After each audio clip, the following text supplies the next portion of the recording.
em que constitui as reais necessidades dos filhos do reino. Nós estamos finalizando essa série no Sermão da Montanha, expondo aquilo que pode saciar a fome e a sede dos filhos do reino. Em que constitui a fome e a sede dos filhos do reino? Aquilo pelo qual e para o qual eles vivem, aquilo que eles anseiam profundamente por terem recebido a natureza que receberam.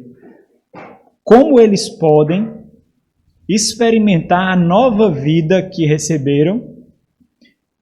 Como eles podem tocar a eternidade, o reino por vir, com a nova vida que eles receberam? Como eles podem fazer isso? Exercendo a verdadeira fé, exercendo a verdadeira justiça, buscando a perfeição que há no Pai Celeste, cumprindo a lei de Deus, a qual o Senhor Jesus Cristo não veio abolir, mas mostrar qual é a sua plena realização, não levando ao legalismo frio, sombrio e morto, mas aquilo que intencionou Deus desde a fundação do mundo. Qual foi a intenção de Deus ao dar a lei? Como nós cumprimos? Fazendo isso, nós caminharemos para a perfeição que há em Deus Pai, o Senhor Todo-Poderoso, não imaculados, não perfeitos no que se refere a sermos encontrados sem pecado. Um dia isso acontecerá, mas perfeitos no que se refere à completude que há em Deus. A mente de Cristo sendo conformada em nós, ou a nossa mente sendo conformada à mente de Cristo. Então, como nós experimentamos isso? Nos alimentando e bebendo daquilo que pode nutrir os filhos do reino. São a fome e a sede dos filhos do reino. Então, nós temos observado isso. Por que essa série leva esse nome? É porque disso depende a nossa vida. Nós precisamos comer e nós precisamos beber. São as necessidades mais básicas que nós temos. A nova criatura, os filhos do reino, eles precisam disso para viver. Sem isso, eles não vivem. Os filhos do reino não se contentam com outro tipo de alimento ou com outro tipo de bebida. Nós ansiamos por isso, porque disso depende a nossa vida. Então, nós temos observado, pausadamente, detidamente, às vezes com mais intensidade, às vezes passando de forma mais substancial por alguns pontos, observando necessidades que precisamos refletir. E nós temos visto que o Senhor está chegando no final do seu ensino. O Sermão da Montanha não é uma pregação, né? Mateus ele cria ali meio que um retiro espiritual para que o Senhor Jesus instrua os seus discípulos, para passar essa impressão de que Jesus está ali ensinando os seus discípulos, inculcando neles ali os ensinos do Senhor, o verdadeiro significado da lei, a verdadeira realização da lei, a semelhança do que fez Moisés lá no Monte Sinai. O Senhor também faz ali com seus discípulos, inculcando, expressando, ensinando, dando exemplo, dando ilustrações e aplicações do que significa a lei do Senhor, quando ele vem corrigir o ensino incorreto que eles estavam recebendo. Ouvistes o que foi dito, eis que eu vos digo. Tudo isso se sustenta, ou é o desenvolvimento do fato de eles serem quem são. Nós vemos o caráter deles ali sendo descrito nas bem-aventuranças. Por eles serem quem são, algo é exigido deles. E aí o Senhor descreve aquilo que é exigido deles. Até o capítulo 7, versículo 12, nós vemos o Senhor concluindo ali a parte ética, os princípios legais, os princípios da lei sobre os quais eles iam viver. Agora, chegando no finalzinho, no versículo 13 do capítulo 7, até o versículo 27, nós vemos ali as advertências finais, Se nós formos ser bem categórico, nós vemos 3 advertências finais relacionadas ao reino, relacionadas a um chamado ao compromisso pelo reino e, evidentemente, pelo rei, porque o acesso ao reino é pelo rei. Eu não vou expor essas 3 advertências, da forma como eu coloquei aqui para os irmãos, 3 advertências. Nós vamos fazer uma segmentação aqui melhor para entendermos melhor. O versículo 28 e 29, para concluir, fala da autoridade que a multidão, não os seus discípulos, a multidão viram e se admiraram, né? Ou a multidão se admirou. Em Mateus, irmãos, no capítulo 7, no versículo 13 até o versículo 27, nós vemos as exortações, que são exortações com tons, assim como toda exortação, mas com tons de advertência. Porque quando nós olhamos as Sagradas Escrituras, nós vemos as exortações geralmente seguidos ou com mandamentos, né, com imperativos. É assim que nós vemos muitas vezes os mandamentos carregando exortações. Aqui também nós seguimos dessa mesma forma. Nós vemos as ordens do Senhor, né, levando os discípulos a se depararem com as exortações e as advertências finais. São essas as exortações e advertências finais que nós encontramos no Senhor. Até o versículo 27, a respeito da missão deles por receberem a nova vida que eles têm agora. Eles receberam uma nova vida e por receber essa nova vida carregou também uma missão. Eles têm uma missão como soldados, como embaixadores, como filhos do reino, como súditos do rei, independente da metáfora que você queira usar, aí, da analogia que você queira usar. Então, eles têm uma missão agora, eles carregam uma missão por terem a vida que têm. Então, isso é impossível de ser dissociado. Se eles têm uma nova vida, eles têm uma missão. Se você tem uma nova vida, você tem uma missão. Não diz respeito a você por si mesmo, diz respeito a você no que concerne ao rei, para a exaltação dele, para a glorificação dele, para o avanço do reino. Não é algo egoísta. Então o Senhor ensina aqui os seus discípulos que a vida de discipulado é uma vida sob constantes tentações. E eles precisam discernir disso. A vida de discipulado se apresentará diante de inúmeras tentações. Isso quer dizer que eles serão alvos de inúmeras seduções por viverem ainda num ambiente caído. Eles serão alvos de tentação para serem reconquistados pelo reino caído, pelo reino parasitário, por aquele que governa o presente século. Embora esse tema aqui seja mais aprofundado em todo o Evangelho de Mateus, Mateus ele organiza a narrativa dele de forma a destacar de início logo esse alerta. Então, por exemplo, até aqui, quais foram as tentações que os discípulos se depararam? Até aqui, nenhuma. Nenhuma tentação no Evangelho de Mateus. Segundo a forma que Mateus organiza, até agora, os discípulos não se depararam com nenhuma tentação. O Senhor se deparou. Mas os discípulos em si, eles não se depararam com nenhuma tentação.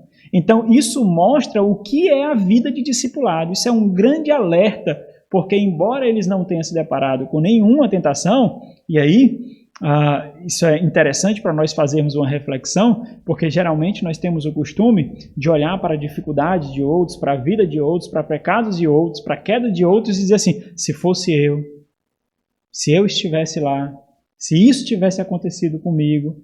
Então nós somos completamente imprudentes quando nós fazemos isso, porque mostra que o nosso raciocínio está completamente despreparado para as adversidades que necessariamente nos atingirão. Necessariamente.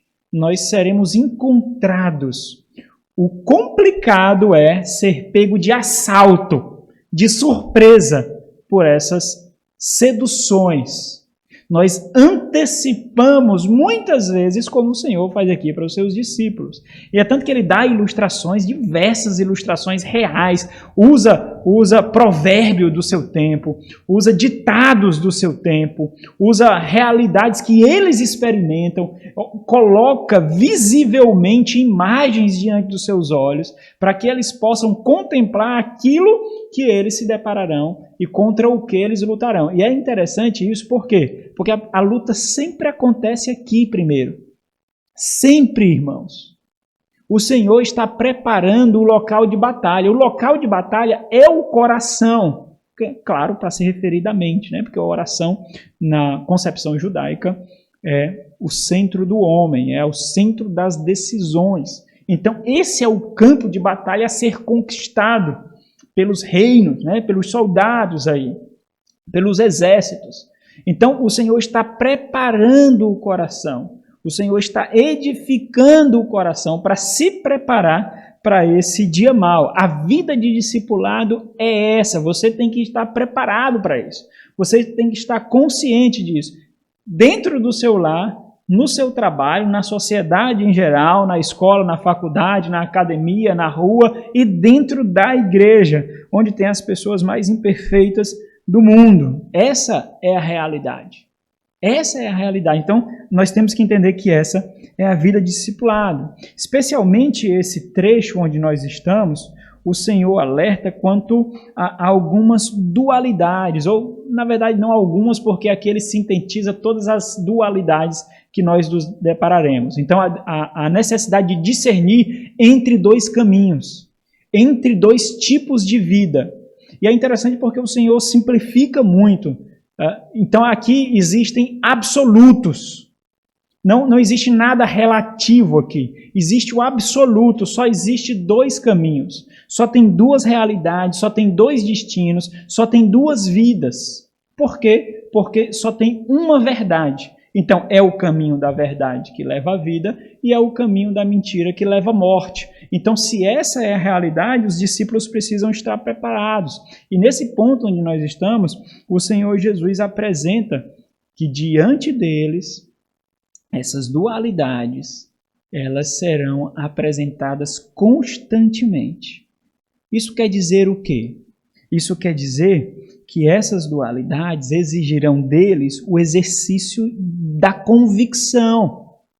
O exercício da convicção é, na verdade, a determinação com intencionalidade e discernimento da vida que eles receberam. É isso que é o exercício da convicção. Se eu tenho convicção, eu tenho determinação, que, em outras palavras, usando uma terminologia bíblica, significa perseverança. Aqueles que perseverarem até o fim. Então, se eu tenho uma convicção eterna, redentiva, eu tenho determinação. Essa determinação olha para um alvo, é uma intencionalidade. Eu sou determinado, eu persevero num caminho que eu já professei, numa porta que eu já entrei, e faço isso olhando para o alvo, que tem que ser condizente com a porta que eu entrei e no caminho que eu digo que eu professo viver. Então, eu tenho que entender isso. Então, o Senhor instrui os seus discípulos que eles precisarão exercer a convicção dele. Convicção essa que está sendo aqui fortalecida.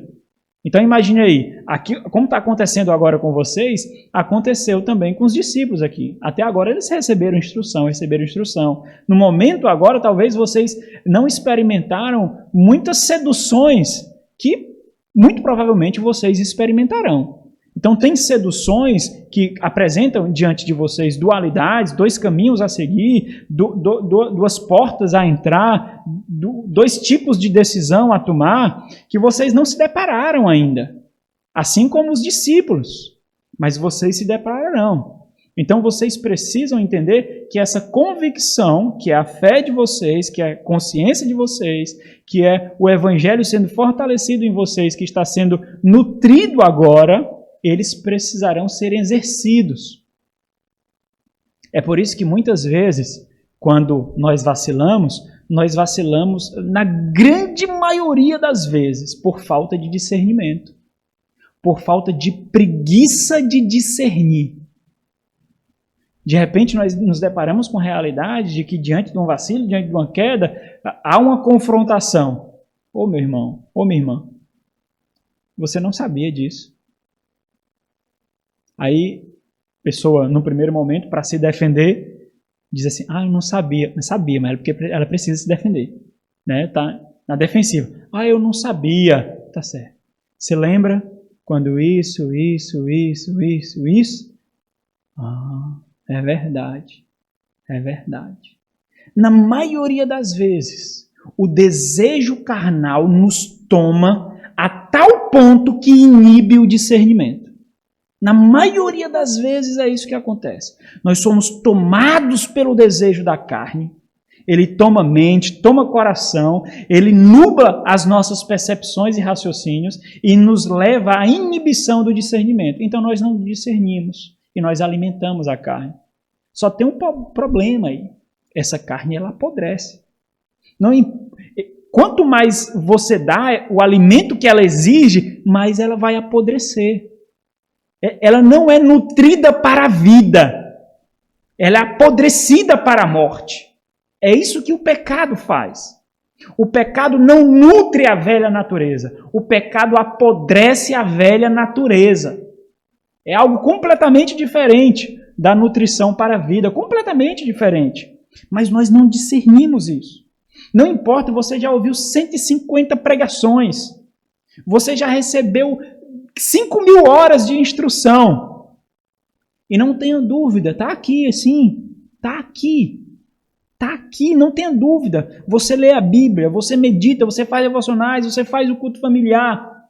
Está aqui. Mas por que você não faz uso? Preguiça em discernir. Falta de convicção. Determinação com intencionalidade. Você abre as portas da carne para que ela seja apodrecida, não nutrida, apodrecida. E aí isso nubla, inibe o seu discernimento, a sua reflexão, a sua meditação quanto às consequências. O ponto do Senhor Jesus é que você não pode fazer isso sem ter consequências. Você não pode fazer isso sem ter consequência. Saiba, e esse é um papel muito grande dos pastores e da igreja, saiba que qual caminho você está indo fazendo o que você está fazendo, tomando a decisão que você tomou. Saiba. A igreja tem a obrigação, o dever de deixar muito claro para os seus membros e para o mundo que se achega a ela, qual caminho eles estão seguindo. Não existe uma gama de possibilidades. Só existe 2. E os discípulos, eles precisam necessariamente discernir isso.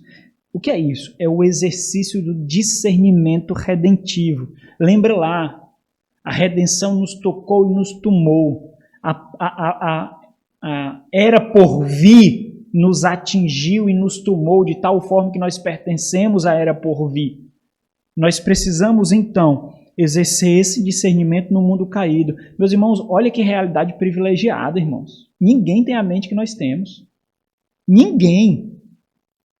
Ninguém tem o coração que nós temos. Nós, eu digo, os crentes. Ninguém. Nem umbandista, nem católico, nem adventista, nem mórmon, nem esses testemunhos de Jeová, esses ímpios todos. Eles não têm a mente e o coração que nós temos. Nós temos o discernimento da eternidade. Então, quando nós vacilamos, é por preguiça em discernir. É preguiça de exercer a convicção. E antes que você fale que a preguiça não pode ser combatida, preguiça é um pecado, né? Preguiça é um pecado. Assim como a ignorância leva ao inferno. Porque todos aqueles que vão para o inferno vão por ignorância do Evangelho. Todos. Sem distinção, né?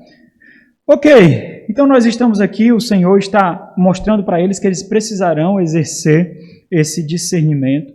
E aí entenda aqui, embora Mateus ensine, embora o ensino de Mateus no versículo 13 até o versículo 7, ele forma uma unidade, porque nós lemos até o versículo 20, nós vamos refletir hoje até o versículo 20, mas no decorrer dos versículos você percebe que ainda existe algumas dualidades, né?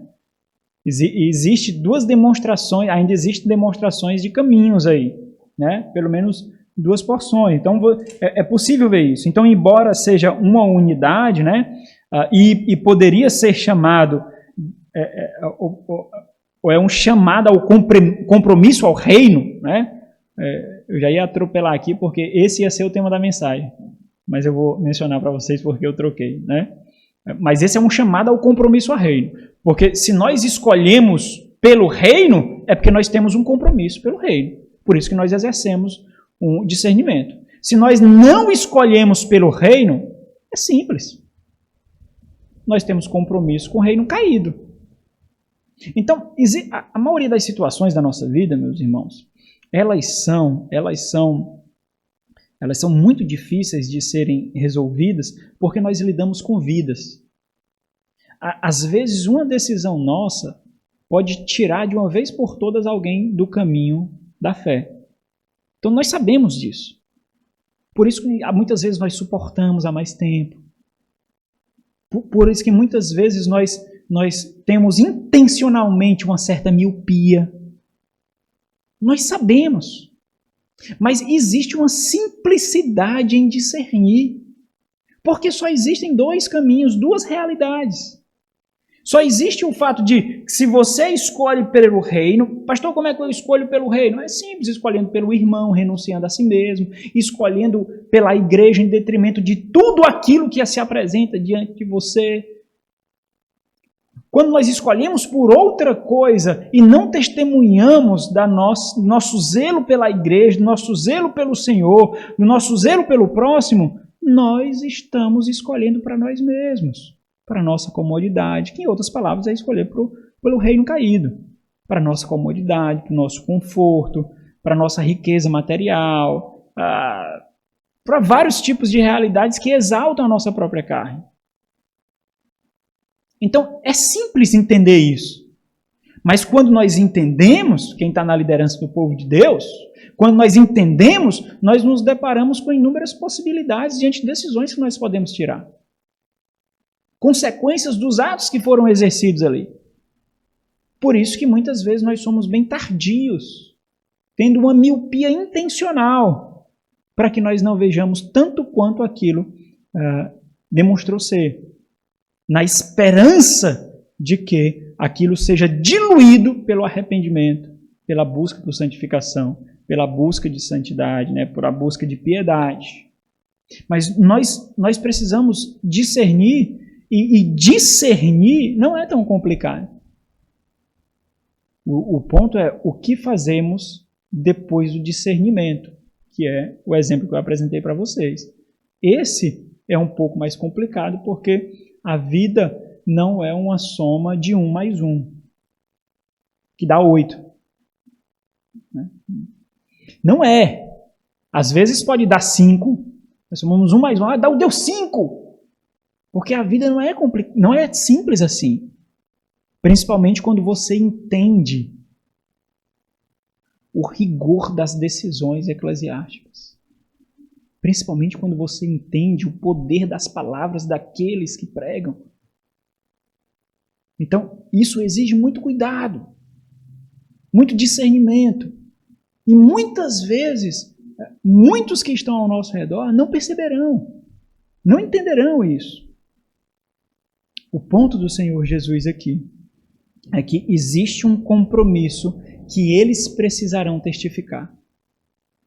Vocês testificarão do compromisso de vocês no exercício do discernimento. Embora seja uma unidade só, do versículo 13 ao versículo 27, nós vamos dividir em duas partes, observando a ênfase de cada um. Né? Então nós vamos ver do versículo 13 ao 20, do versículo 21 ao 27. Aí uma observação importante aqui, que é o que eu adiantei para vocês. Nós poderíamos chamar essas duas mensagens, a de hoje e a da próxima pregação, nós poderíamos chamar de dar um tema de compromisso radical.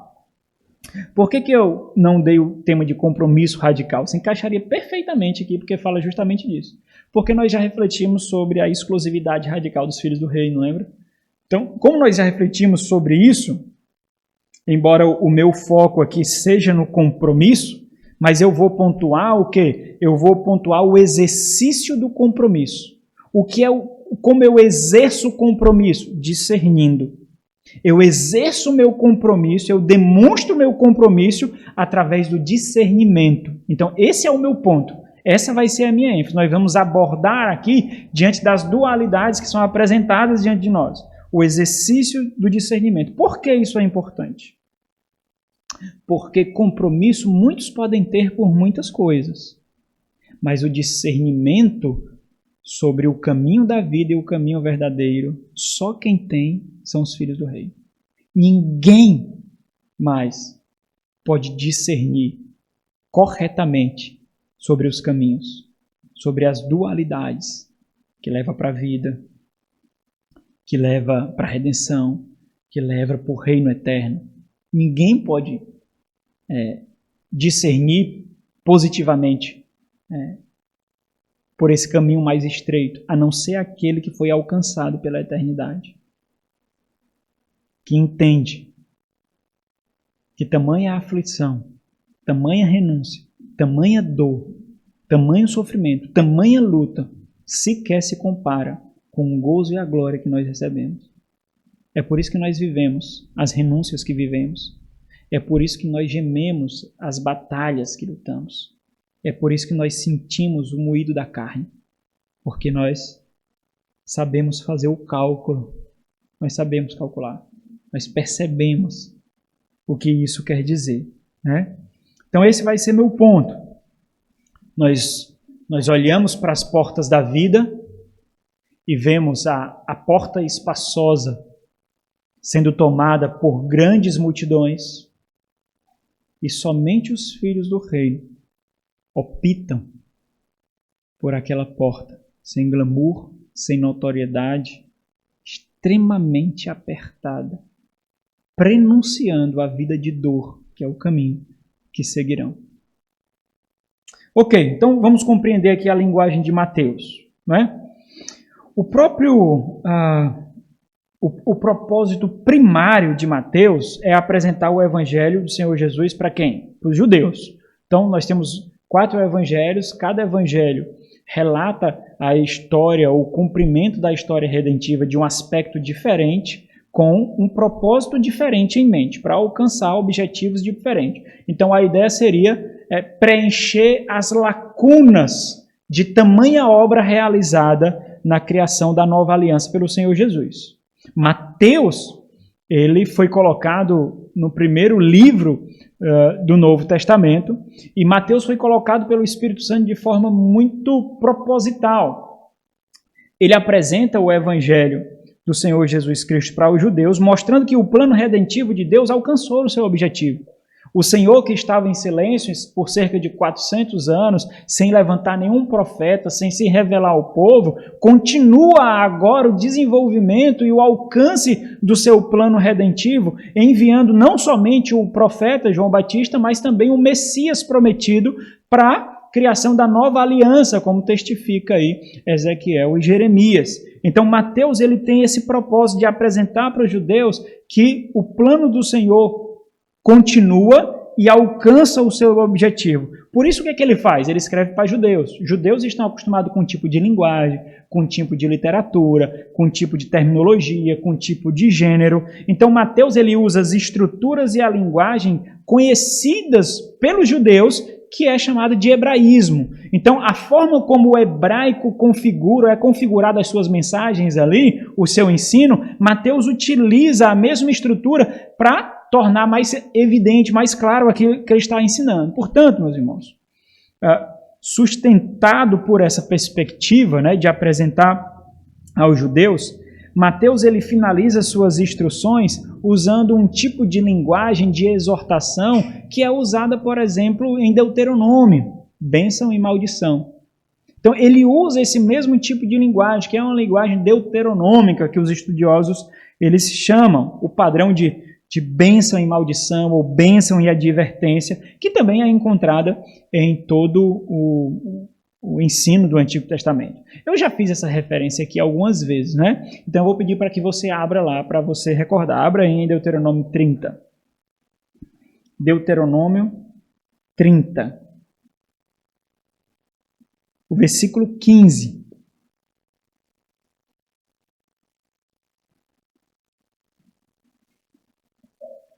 Moisés diz assim: vê que proponho hoje a vida e o bem, a morte e o mal. Observa que essa é a mesma, em outro aspecto, a leitura do Salmo 1. Existem dois caminhos, existem duas vidas, existem dois finais. Somente isso, o Salmo que nós lemos aqui. Olha o versículo 19 em Deuteronômio 30. Os céus e a terra tomo hoje por testemunhas contra ti, que te propus a vida e a morte, a bênção e a maldição. Escolhe, pois, a vida para que vivas, tu e a tua descendência. Até mesmo essa linguagem, esse conceito de dois caminhos que nós vemos aqui, era conhecido, meus irmãos, não somente na Bíblia hebraica, como na literatura hebraica extra-bíblica, como nos escritos que foram encontrados no Mar Morto, como também de literatura greco-romana. Então, esse era um conceito até filosófico, de que existia somente duas possibilidades de vida, e aí dependia qual tipo de moralidade que você tinha. O Senhor usa essa linguagem, que é uma linguagem bíblica também, para instruir de acordo com aquilo que os judeus conheciam. O Senhor segue aquela perspectiva de mostrar o ideal de Deus, o que estava na mente de Deus, quando ele conduziu o seu povo na antiga aliança. Abra aí Jeremias 21. Jeremias 21, versículo 8. Jeremias 21, 8. Diz assim: a este povo dirás, assim diz o Senhor, eis que ponho diante de vós o caminho da vida e o caminho da morte. Então, o Senhor, o que é que ele deseja fazer aqui? Pode voltar para Mateus 7. O que é que ele deseja fazer aqui? Ele está usando todas as estruturas, todo o recurso, toda a linguagem, porque ele quer imprimir na mente e no coração dos discípulos que, assim como o povo da antiga aliança teve que testificar sua devoção e seu temor diante das dualidades da vida, né, eles também precisarão fazer o mesmo.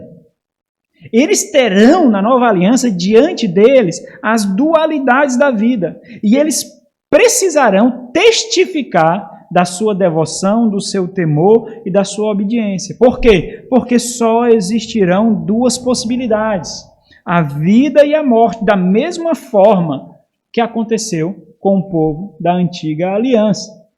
Só que o Senhor vem trazendo essas realidades, fazendo um contraste aqui, como nós veremos, apontando para a superficialidade dos fariseus e a transformação interior dos filhos do rei. Então, só existem essas duas portas, só existem esses dois caminhos. O versículo 13 e o versículo 14, ele sintetiza aquilo que o Senhor vai tratar a seguir. O versículo 13 e o versículo 14 mostram que só existe duas realidades, dois modos de viver a vida. Os versículos seguintes são ilustrações dessas duas portas, desses dois caminhos. Por exemplo, existem dois tipos de profetas: os falsos e os verdadeiros. Eles são como árvores, por isso seus frutos devem ser analisados.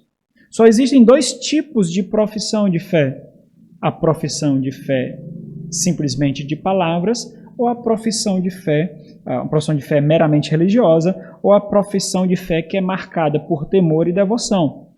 O versículo 24 ao 27 mostra que só existem dois tipos de construtores: o construtor sábio e o construtor tolo. Uma vida edificada sobre o ensino do Senhor, que é tudo isso que ele vem ensinando até aqui, e uma vida edificada sobre a sabedoria própria. Só existe essas duas possibilidades. Então, o que o Senhor faz é mostrar exemplos de portas e caminhos. Né? Nós vamos entender aqui qual é o ponto do Senhor. O ponto do Senhor é o seguinte: o Senhor está exortando É como se o Senhor estivesse falando assim: façam aquilo que somente vocês foram dotados para fazer. Façam aquilo que somente vocês foram munidos para fazer. Apenas os filhos do reino estão aptos a discernir as dualidades entre a vida eterna e a morte eterna. A morte aqui, esse trecho é chamado de escatologia realizada. Escatologia é a doutrina das últimas coisas. É a realidade das últimas coisas tocando a presente era através da vida que nós vivemos.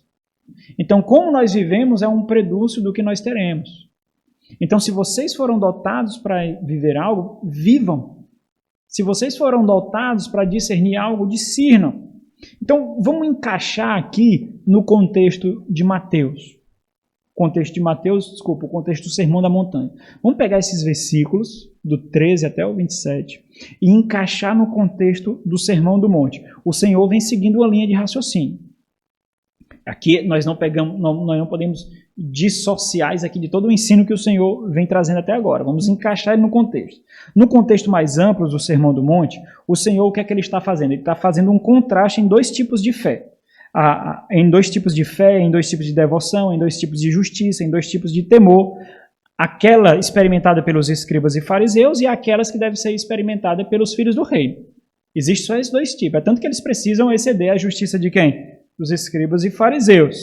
Então, uma fé, essas duas fés, né? Ou seja, a realidade existente daquele tempo, que era uma fé morta, que era uma devoção morta, que era um temor morto, e a fé exigida por aqueles que são discípulos. Então o Senhor vem fazendo esse contraste. Isso quer dizer que na dinâmica da vida, no exercício da fé, sempre existirá a vida fácil e a vida difícil. Sempre.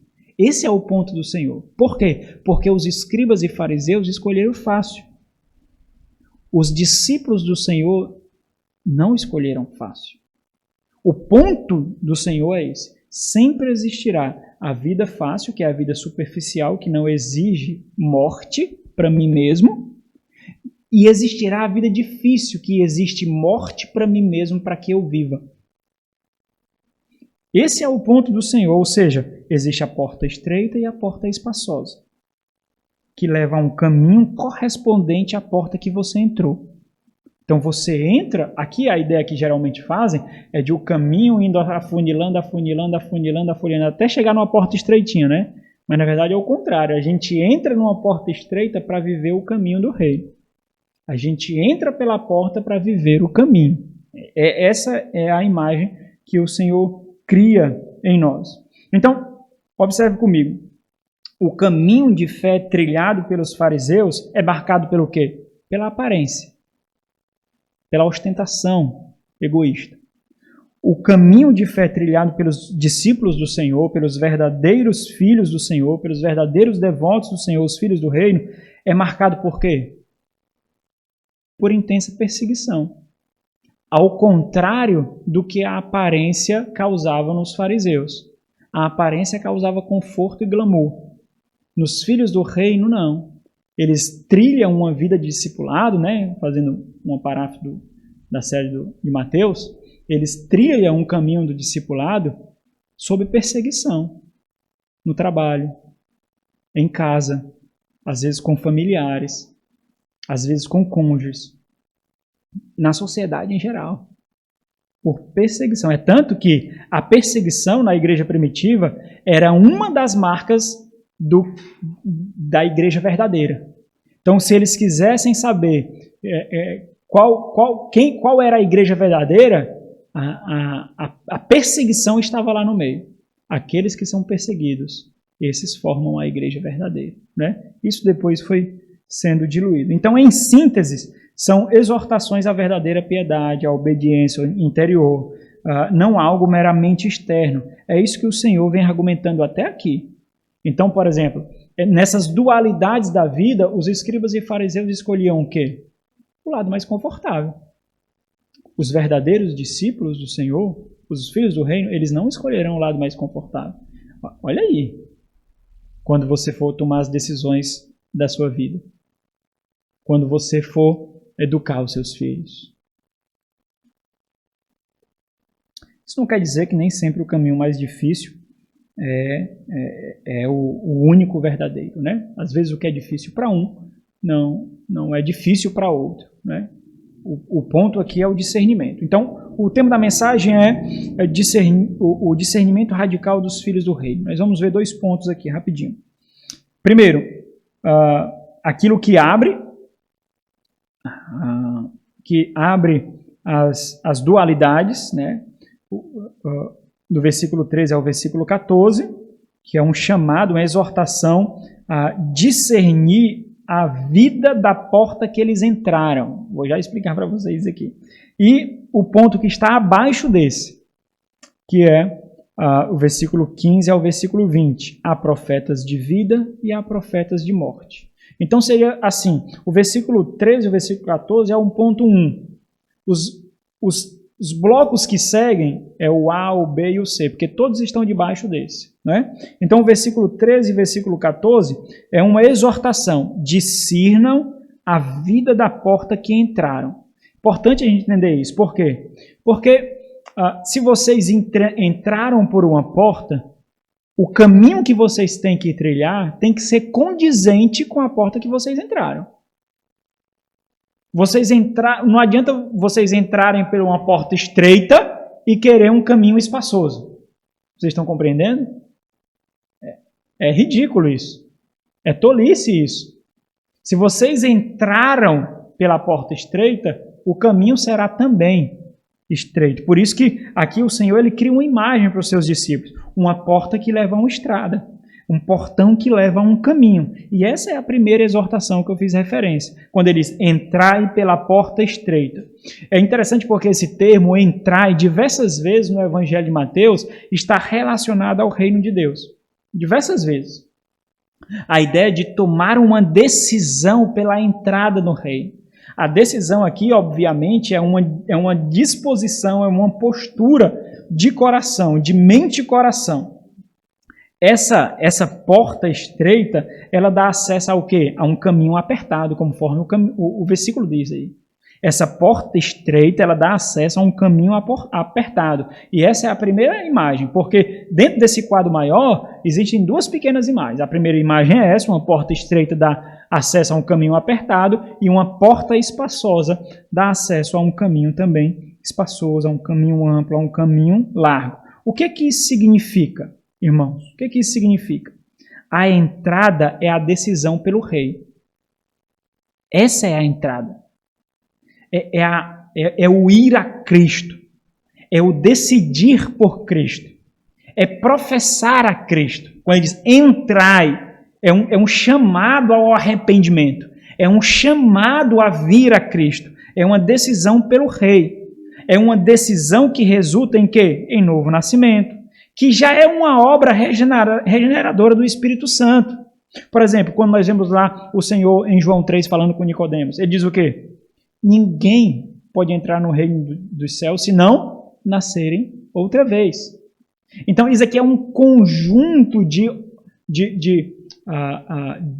obras, né? É uma obra em diversos aspectos causada pelo Espírito Santo. É necessária a fé. Mas antes da fé vem a regeneração, porque mortos não podem agir.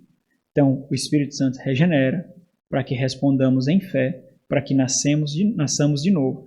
Tudo isso corresponde àquilo que nós professamos. Eu aceito Jesus, eu entrego a vida a Jesus. Toda essa obra acontece interiormente pelo Espírito Santo de Deus. Toda essa obra, ela acontece. Então, o entrai aqui é um chamado para discernir aquilo que fizeram. Por exemplo, em João capítulo 10, Jesus diz, eu sou a porta. Se alguém entra por mim, será salvo. Entrará e sairá e achará a pastagem. Então, a decisão por Cristo é o entrar aqui. E o caminho? O que é o caminho? O caminho é a vida do reino por vir sendo experimentada ainda aqui nesse reino caído. O que é o caminho? É a vida observando a regra do reino. É viver esse mundo trilhando o caminho da lei de Deus. Qual? Isso que ele acabou de ensinar. O Senhor não está dando instrução? Segundo a revelação divina. Esse é o caminho. Entrai pela porta estreita. Porque o caminho da porta estreita porque a porta estreita dá um caminho estreito? Porque ele é muito limitado pela revelação divina. Lá, no caminho estreito tem, faça isso, não faça isso. Viva assim, não viva assim. A porta espaçosa, não. O caminho largo, não. Não tem a limitação da revelação divina. Por isso a exortação em tom aqui de advertência, quando diz, entrai pela porta estreita. É uma exortação para quê? Para nós assumirmos, para nós absorvermos a realidade do fruto da decisão que nós tomamos. Você entende o que você quis dizer como quando você diz, eu sou crente? Você entende o que você quer dizer quando diz eu nasci de novo, eu sou cristão, eu sou evangélico? Você entende a porta pela qual você passou? Então cuidado quando você passar por provações. Porque essa porta em si já está gravado nela aflição, desconforto, sofrimento, perseguição.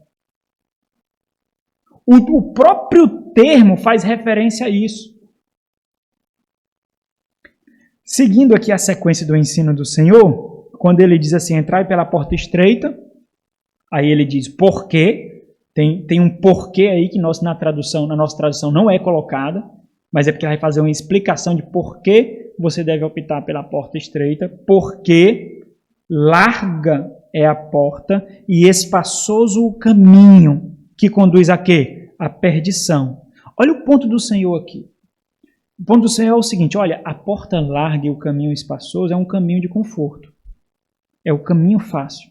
É o caminho sem limitações. É o caminho de frouxidão moral. Você cria a sua moralidade. É um caminho relativo, é o caminho sem absolutos. Não existe verdades.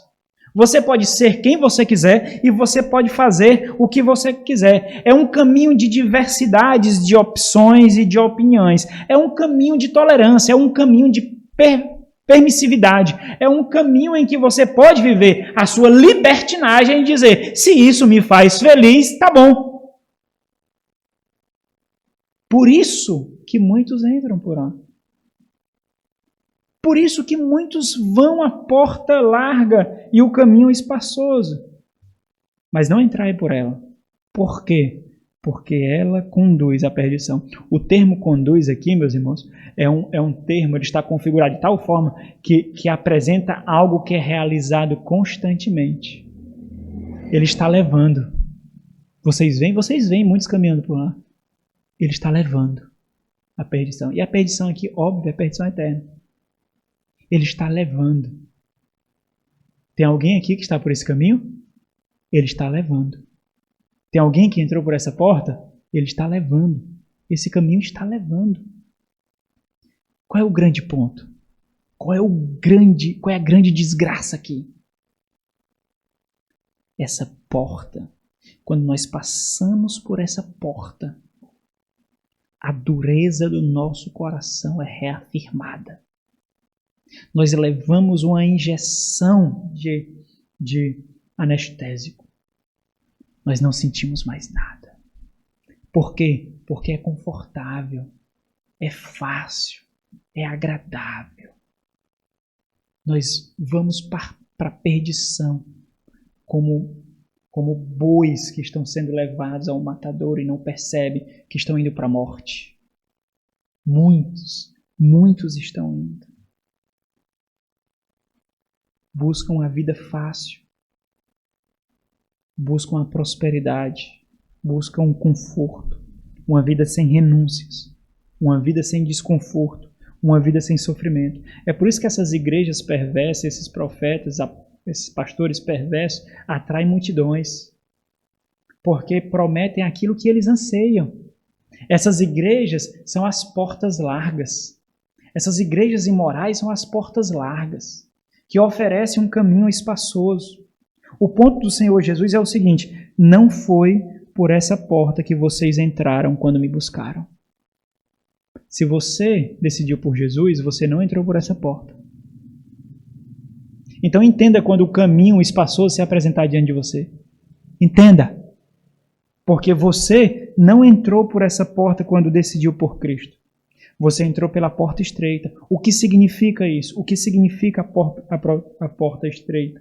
O Senhor está, versículo 14, Ele está nos chamando a discernir a realidade em que nós nos encontramos. Discirna a realidade que vocês se encontraram. Por que o Senhor fala desse jeito? Porque em algum momento das nossas vidas, no caminho de discipulado, nós vamos desejar baixar as guardas. Nós não aguentamos mais. É tensão direta. Não pode descuidar do cuidado da criança. Não pode descuidar do cônjuge. Sabe, nós temos tensões na igreja, nós temos tensões com os irmãos. É tensão para tomar decisão. É difícil, rapaz. É difícil. Às vezes nós cansamos tanto. Nós chegamos à beira de jogar a toalha. Muitos jogam. Mas o Senhor quer mostrar que esse caminho é condizente com a porta que nós entramos. Por isso, quando ele diz, entrai, essa é uma postura de convicção sumária. Entendam definitivamente o que vocês escolheram. Agora entenda aqui quando eu falo escolher, certo? Você só escolheu porque o Espírito Santo lhe levou a isso. Né? Porque o morto não fala. Você precisou ter vida primeiro para depois responder. Mas essa é a linguagem que ele está usando aqui, por isso que eu estou sendo fiel a ela. Entenda, definitivamente. Isso é a morte de quê? Da murmuração. É a morte da murmuração. É a morte da autocomiseração. É a morte do mimimi. Entenda. Não estou dizendo, meus irmãos, que vocês não podem fraquejar na batalha em determinado momento e se prostrar diante do rei chorando. É óbvio que nós vamos fazer isso. É claro que nós vamos fazer isso, irmãos. Mas nunca desistir. Nunca. Não haverá essa possibilidade. Nunca. Nós podemos chorar, nós podemos ali, às vezes, até gritar diante dos pés da cruz, mas quando Satanás sussurrar nos nossos ouvidos para que nós joguemos a toalha, nós gritamos: não! Sai daqui, Satanás! Não! Não se engane, demônio, que eu estou cogitando essa possibilidade. Estou cansado. Estou cansado na batalha, como eu escutei um pastor falar. Não da batalha, mas na batalha. Não se engane. Eu sou do Senhor. Eu sou dele. Não se engane. Esse é o ponto. Mas para fazer isso, nós precisamos discernir. É o que ele diz. Por quê? Porque aqui a ideia é uma expressão de exclamação. É quando ele diz assim: quão estreita é a porta. Como a porta é estreita. Ele está exclamando. Ele usa também uma terminologia hebraica aqui. Porque estreita é a porta. O termo estreito em si já carrega esse tom de algo aflitivo, de algo que causa compressão, de algo que causa aperto, restrição. Ele já carrega em si isso. Porque estreita é a porta e apertado o caminho. Por que apertado? Porque é um caminho que corresponde com as limitações da revelação do Senhor, que conduz para a vida. O caminho de vida é um caminho de mortificação contínua. Mortificação contínua, todos os dias. Quem é o caminho? Eu sou o caminho, disse o Senhor. Eu sou o caminho. À medida que nós nos parecermos com Cristo dia após dia, é a testificação de que nós estamos no caminho. Nós estamos no caminho. E não é à toa que são poucos que não entram, mas que acertam. Olha o Senhor.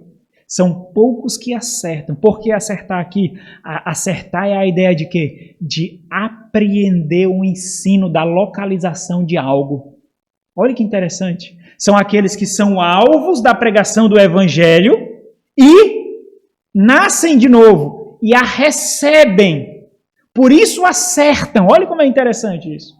Acertam por quê? Porque aprenderam a localização de algo. Como? Por causa da pregação e a recepção do Evangelho. E a partir daqui o Senhor oferece algumas ilustrações. Então, essa é a abertura do ensino das dualidades. Nós vamos ver apenas uma ilustração e na próxima pregação, se o Senhor permitir, domingo, nós veremos as outras duas dualidades com aspectos diferentes. A partir daqui ele dá algumas ilustrações, né, usando metáforas, às vezes até algo como uma parábola ali, quando ele fala dos construtores, né?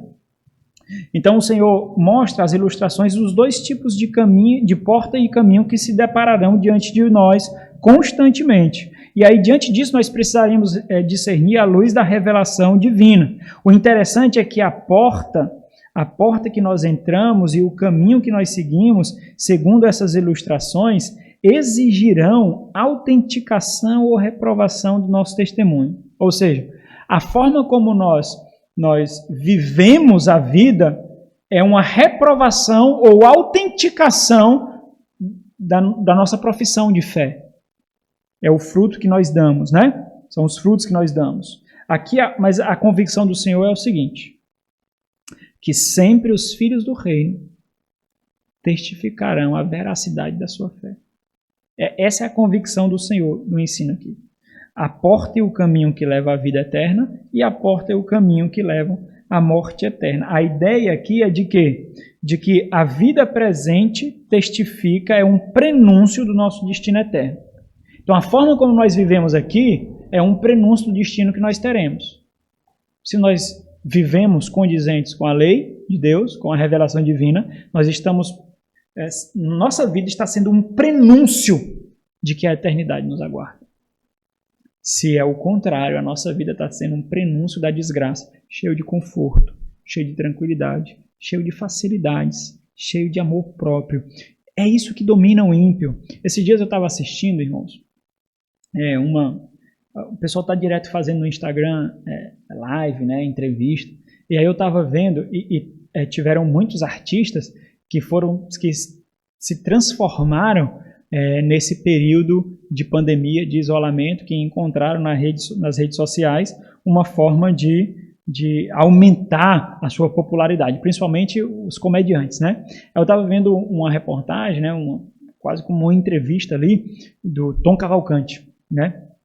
E aí o Tom Cavalcante, ele foi inquirido ali de como tinha sido esse período, né, de pandemia, e uma das repórteres testificaram lá, né, e agradeceu a ele porque durante esse período tão difícil de morte, de desgraça, né, ele levou paz, levou contentamento, levou felicidade, né, levou sorrisos a pessoas que estavam sofrendo, precisando de um alento. Faltou dizer que era o Messias, né?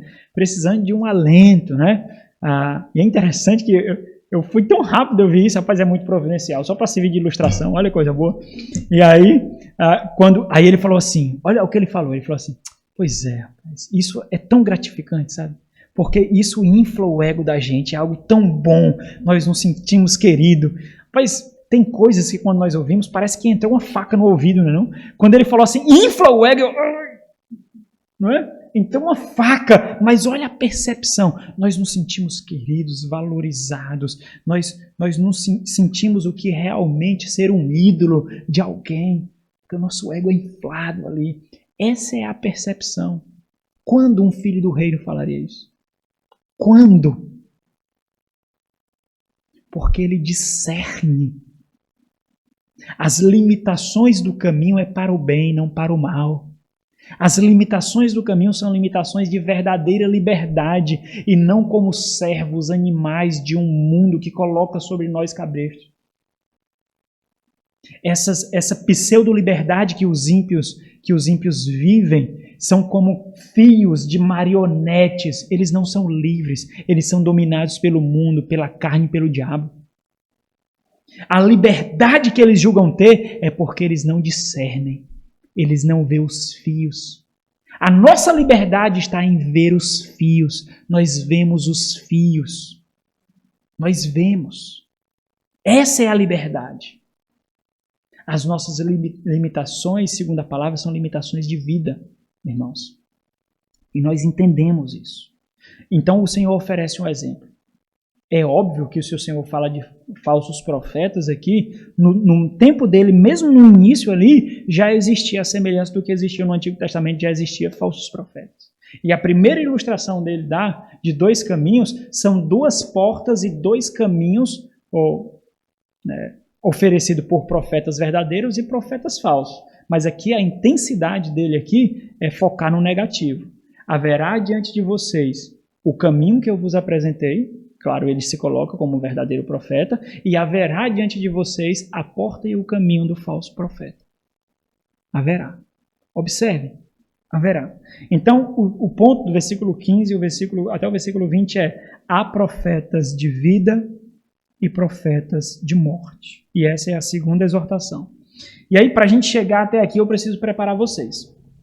Essa perspectiva de Mateus, irmãos, ela carrega a teologia do ministério profético do Antigo Testamento. Senão não faria muito sentido o Senhor falar de profetas aqui, onde nós vamos ver a constituição de pastores, bispos, presbíteros, diáconos, evangelistas, apóstolos, né? Então, olha qual é a perspectiva teológica que Mateus carrega aqui. Muito importante para a gente entender isso. O Mateus ele carrega a mesma perspectiva profética do Antigo Testamento. O que era a perspectiva profética do Antigo Testamento? O papel do profeta consistia em representar Deus diante do povo. O profeta ele instruía ao povo quanto à vontade de Deus, quanto à verdade revelada de Deus. O profeta no Antigo Testamento chamava o povo ao arrependimento quanto às leis que eles quebraram. O profeta do Antigo Testamento exortava o povo a voltar aos caminhos do Senhor. Com isso, o que é que Mateus faz? Mateus ele preserva o quê? A autoridade e a influência que naturalmente o ministério apostólico carrega. Naturalmente o ministério apostólico exerce do povo. O Senhor está mostrando aqui a influência e a autoridade de um profeta na sua mente. Daquele que prega a palavra. É isso que Mateus está construindo aqui. Se apresentarão diante de vocês aqueles que terão poder de influência, que terão habilidades eloquentes, que vocês receberão com a autoridade que o título ou ofício carrega. Então, Mateus está carregando essa instrução. Com isso, Mateus carrega essa autoridade, essa influência. Então, isso quer dizer que, para o povo de Deus, na concepção lá que ele está carregando no Antigo Testamento, ouvir a voz do profeta tinha o mesmo peso e arcabouço de autoridade da voz de Deus. Quando um profeta falava, era Deus que falava. Quando um profeta mandava, era Deus que mandava. A voz de Deus para o povo era a voz do profeta. Então, Mateus carrega isso. Mateus, sendo um judeu, escrevendo para judeus, com todo o testemunho. Por que isso é importante? Porque nós sabemos para onde os falsos profetas levaram o povo do Antigo Testamento. Com todo o testemunho do Antigo Testamento, onde verdadeiros profetas não foram ouvidos e falsos profetas levaram o povo para condenação, porque foi dado atenção aos falsos profetas e não ouvidos aos verdadeiros profetas. Ouvir os falsos profetas, segundo Mateus aqui, ele quer carregar isso. O destino é a agonia, a dor, o sofrimento, a miséria e a morte. Ouvir o falso profeta tem como destino a agonia, a dor, o sofrimento, a miséria e a morte. E Mateus está ciente de que os seus ouvintes compreendem esse significado. Por isso que eu não precisaria fazer essa contextualização para um judeu. Eu precisei fazer para vocês entenderem o peso disso. Então, ouvir um falso profeta, ele conduz à morte. A morte aqui, mais uma vez, é eterna. Verdadeiros profetas conduzem à vida. Por isso que ele diz no versículo 15, acautelai-vos. Esse termo aqui foi o mesmo usado em Mateus 6:1. Mateus 6,1, quando ele diz, guardai-vos de exercer a vossa justiça diante dos homens. Lembra lá de quando nós falamos? A ideia de guardar lá é de permanente prontidão. É a mesma configuração aqui quando é traduzida aqui por acautelai-vos.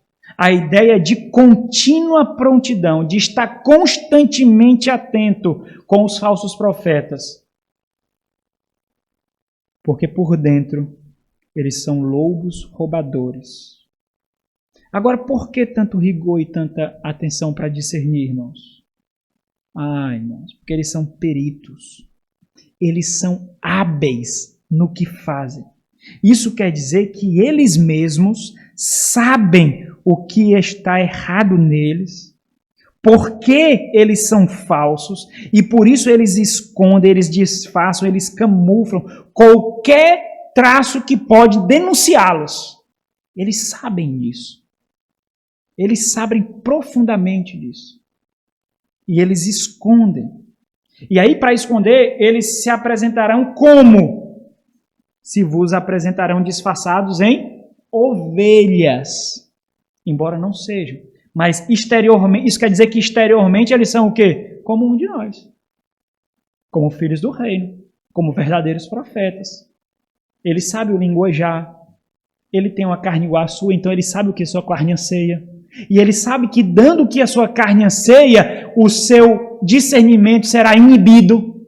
Então ele dá o que sua carne anseia. Ele tem um poder de eloquência. Ele é carismático. Ele atrai pessoas.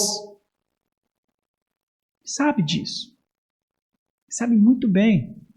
Sagacidade, ardilosidade estão presentes nos falsos profetas. Por isso que é necessário prontidão contínua para o exercício do discernimento. Então o Senhor oferece uma metáfora para ilustrar, para mostrar que a vida deles deve ser autenticada, deve autenticar a vida que eles dizem ter, ou que eles dizem ser. A vida deles deve autenticar o que eles dizem ser. O Senhor está mostrando aqui que, olhando superficialmente, nós não perceberemos.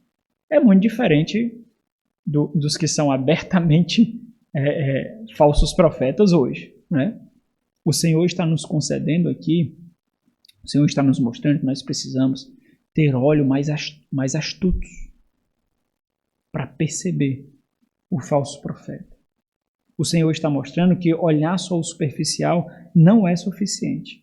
E é óbvio, meus irmãos, é óbvio aqui nessa metáfora que o Senhor usa aqui, que os frutos eles devem corresponder às expectativas caídas da própria vontade do falso profeta. Quando nós olhamos para os frutos, nós devemos ver que tipo de fruto do falso profeta? Correspondentes à natureza caída. Você sabe quais são. A sua natureza não foi completamente transformada ainda. Vocês sabem quais são. Os frutos são tudo aquilo que é contrário à revelação divina. Tudo aquilo que é contrário. Os frutos correspondem àquilo que a natureza anseia, enquanto para os profetas verdadeiros, os frutos correspondem a quê? A revelação divina. A justiça do reino. As obras do reino. Então, observe mais uma vez aqui, o Senhor, ele faz perguntas apenas, não oferece respostas. Isso já nos mostra que ele está querendo nos levar ao quê? Ao discernimento óbvio. Quando ele diz, colhem-se. Porventura, então, que é a ideia de uma expressão de obviedade. Porventura. Colhem-se uvas dos espinhos? Óbvio que não. Ou figos dos abrolhos? Então, olha que interessante. O Senhor está dizendo aqui o seguinte, observe. Ervas daninhas não dão frutos comestíveis. Vocês não serão alimentados. Vocês serão iludidos. Quando as adversidades aparecerem, vocês cairão e perceberão que vocês não foram alimentados. Vocês não foram nutridos. Porque ervas daninhas não dão frutos comestíveis. Aí ele faz a pergunta. Aí ele agora faz um paralelo de semelhança. Assim, da mesma forma, Como uma coisa não dá a outra contrária à sua natureza, assim, toda árvore boa produz bons frutos, que são o quê? De acordo com a revelação do Senhor, como eu os instruí. Porém, a árvore má produz frutos maus, contrários à revelação. Não pode a árvore boa produzir frutos maus, assim como a videira tem que dar uvas, assim como a videira não dá manga, assim como a videira não dá abacate. Então, não pode a árvore boa produzir frutos maus, nem a árvore má produzir frutos bons. A advertência aqui, meus irmãos, é tanto para o profeta quanto para aqueles que o seguem. O caminho para o qual eles estão indo é o caminho que vocês seguirão. Olha o versículo 19. Toda árvore que produz, a ideia de produz aqui é aquela produção de larga escala. Produção constante. A vida dele é frutífera nisso. Toda árvore que produz bom fruto toda árvore que não produz bom fruto é cortada e lançada ao fogo. Mais uma terminologia para se referir à perdição e à morte. É o inferno na consumação. Versículo 20. Assim, da mesma forma, portanto, pois pelos seus frutos o conhecereis. Quais são os ingredientes necessários para discernir? É a pergunta que fazemos. Quais são os ingredientes? Nós precisamos discernir, nós olhamos para a revelação e olhamos para a vida dele. Superficialmente não dá para perceber, porque eles estão em pele de ovelhas. Não dá para perceber. Como nós vemos dentro? Tempo, relacionamento e intencionalidade. É assim que nós vemos dentro. Porque assim como uma árvore não produz frutos de uma hora para outra, demora um tempo, da mesma forma, nós precisamos analisar as evidências, os frutos, os testemunhos que eles dão. Da mesma forma, tempo, relacionamento, intencionalidade. Mas entenda algo muito importante aqui, muito importante. Ao contrário do que muitos com espírito belicoso costumam pensar, o Senhor aqui não está exigindo dos discípulos que os discípulos tenham o espírito crítico. Agora, tudo que os pastores fizerem vão criticar. Tudo que os pastores fizerem, que os líderes fizerem, que os profetas fizerem, vai haver crítica, vai haver um contraponto, vai haver uma pulga atrás da orelha. É óbvio que não é isso. O que o Senhor está dizendo é aqui. Identifiquem e sigam. Mas sigam. Identifiquem e sigam. Continue identificando e continue seguindo. Vocês chegarão à vida eterna. Se vocês identificaram que é o verdadeiro profeta, sigam. Vocês continuem identificando e continuam seguindo. Vocês chegarão juntos na vida eterna. É isso que o Senhor está dizendo. Olhem para a vida. Olhem para o testemunho. Esse é uma das portas, ou as dualidades das portas e dos caminhos que se apresentam diante de nós. Por quê, meus irmãos? Porque nós não podemos identificar alguém como um profeta verdadeiro e tratá-lo como se fosse um falso profeta. Nós seremos pedra de tropeço para o profeta e para o resto das ovelhas que o seguem. Se nós identificamos, nós seguimos. Se nós continuamos identificando, nós continuamos seguindo. Se nós não conseguimos identificar, nós deixamos de seguir. Imediatamente, porque disso depende o seu destino e da sua família. Imediatamente. Você não identifica mais, não siga. Não siga. Olha o peso de influência e autoridade que Mateus carrega aqui do ministério profético do Antigo Testamento. É esse mesmo peso que teve o Senhor Jesus e que depois será colocado sobre o lombo dos apóstolos e os apóstolos presbíteros. Poder de influência. Todo pastor tem poder de influência. Todo pastor carrega autoridade. Alguns usam isso maldosamente. Alguns usam isso para edificação e para a vida. Identifiquem e sigam. Continue identificando e continue seguindo. E juntos chegaremos à vida eterna. Para concluir aqui, meus irmãos, o fato de vocês estarem aqui hoje é porque vocês estão afirmando que entraram pela porta estreita. Né? Essa é a conclusão mais óbvia. Vocês estão aqui hoje, então vocês entraram pela porta estreita. A pergunta é, você compreende o que realmente significa isso? Você compreende o que realmente significou você dizer: eu tenho Jesus como meu Senhor e Salvador. Eu sou um crente. Você compreende isso? O caminho pelo qual você tem seguido e o caminho pelo qual você tem conduzido a sua família condiz com a porta que você professa entrar ou professa que entrou? Condiz? Ou não? Vocês testificam que entraram pela porta estreita porque precisam construir uma aparência, mas nos bastidores edificam o seu lar, testemunham no emprego e na sociedade que vocês vivem num caminho espaçoso. Por isso que foi o ponto da primeira mensagem, no primeiro tópico lá: discernam a porta que vocês entraram. Porque as decisões que vocês tomarão nas dualidades da vida testificarão se vocês entraram realmente pela porta estreita e têm vivido sob o caminho estreito da palavra de Deus, do Evangelho do Senhor Jesus Cristo. Vocês identificam o pastor que vocês seguem como um profeta verdadeiro? Se vocês identificam, vocês estão seguindo ou estão sendo pedra de tropeço para ele e para as demais ovelhas? Porque se vocês identificam, vocês têm que seguir com toda a autoridade que a Escritura coloca sobre ele. Porque juntos nós chegaremos à vida eterna. Que assim seja. Vamos orar. Nosso Senhor e Deus, obrigado pela palavra que o Senhor nos dá, ó Pai.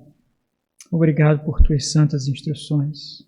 Obrigado por não nos deixar cegos, segundo a nossa própria carne, que ainda milita tanto contra o teu Espírito que habita em nós. Obrigado por abrir constantemente os nossos olhos. Tantas vezes que fechamos, ó Deus. Tantas vezes que buscamos esconder, inibir, nublar a nossa consciência para que não discirna. O Senhor, meu Deus, tem incansavelmente nos acordado e nos alertado. Obrigado, meu Pai. Muito obrigado, Senhor, por nunca desistir de nós, por sempre nos buscar, sempre dar a graça do recomeço, da restauração. Que nós possamos caminhar juntos, ó Deus, convictos de qual porta nós entramos e do caminho que nós já esperamos. Que diante das provações e adversidades, nós não recebamos como algo estranho a decisão que nós tomamos. Que estejamos conscientes, sejam com lágrimas e gemidos, que estejamos conscientes do que nos aguarda. Em nome de Jesus. Amém.